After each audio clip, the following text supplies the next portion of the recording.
কাকু মুখ খুললেই সব শেষ হয়ে যাবে, তাই কালীঘাটের কাকু কোনোভাবেই ইডির হাতের নাগালে আসতে চাইছেন না।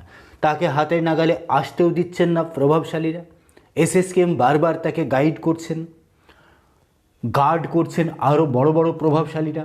ইডিও নাছোড়বান্দা যে কোনো মূল্যে সুজয় কৃষ্ণ ভদ্র ওরফে কালীঘাটের কাকুকে তাদের হাতের নাগালে চায়, কারণ কাকু মুখ খুললেই কণ্ঠস্বরের ওপারে কে সেটা পরিষ্কার হবে।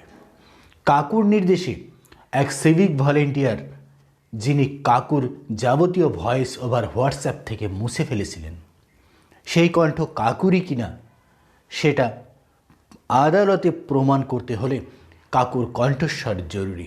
তাই ইডি যে কোনো মূল্যে কাকুর কণ্ঠস্বর চাইছেন। তাই কাকু মুখ খুললেই ফের যে বিপদে পড়ে যেতে পারেন সকলে, সেটা এক প্রকার নিশ্চিত।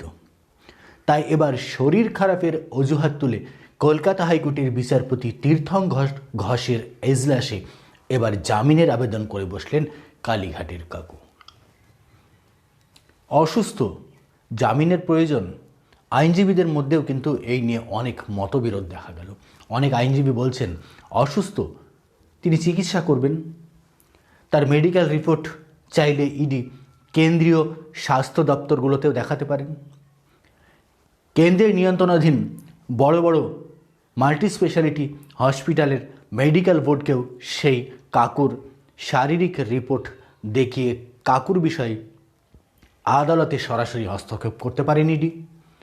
আর ইডি আদালতে যাওয়ার আগেই এবার সরাসরি কাকু আদালতে ছুটল। ইডি কার্যত অনেকটাই যেন দেরি করে ফেলল কাকুকে হেফাজতে নেওয়ার জন্য আবেদন করতে। আদালত নির্দেশ দিয়েছিল, এসএসকেএম কর্তৃপক্ষকে মেডিকেল বোর্ড তৈরি করতে বলা হয়েছে। সেই রিপোর্ট ইএসআই হসপিটালে দেখিয়েছে। ইএসআই হসপিটাল কাকুকে ফিট বলেছে। ফের হঠাৎ করে অসুস্থ হয়ে গিয়েছে কালীঘাটের কাকু এবং তারপরেই শিশুদের কেবিনে ভর্তি করা হয়েছে। জানিয়েও বিস্তর জল ঘোলা হয়েছে রাজ্য রাজনীতিতে। এসএসকেএমের মুখ পুড়েছে। কিন্তু ইডিকে ফের সরাসরি আদালতের দ্বারস্থ হতে হতো আইনজীবীদের মত, কারণ আইনজীবীদের পরামর্শ নিতে গিয়েই ইডি যেন অনেকটা দেরি করে ফেললো। আর এই সুযোগটাই নিল কালীঘাটের কাকু। এবার শর্ট অ্যান্ড বিচারপতি তীর্থঙ্কর ঘোষের এজলাসে জামিনের আবেদন করে বসলেন।